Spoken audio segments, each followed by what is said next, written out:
Hey, Edgar's from Funneltopia here. A new feature it has been added to forms and surveys. So now I'm in a form builder, and this is related just to the checkboxes and radio buttons. But essentially, what you can do is you can do spread to columns, and what it looks like is so. Let's say you have one of these custom questions where there's like multiple checkboxes or radio buttons.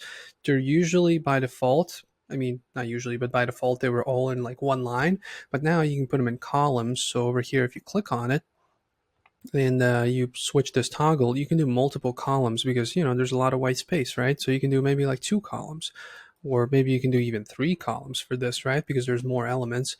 So yeah, that's kind of, you can do, as I said before, you can do it with checkboxes, you can do it with radio buttons, and it just kind of I don't know, it's more efficient.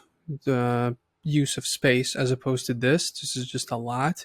But yeah, there's specific uses that this might come in handy. Definitely go check it out. This obviously doesn't affect all the previous forms we've had, all the radio buttons or checkboxes. This is just for the future stuff, right? And you can just switch it on.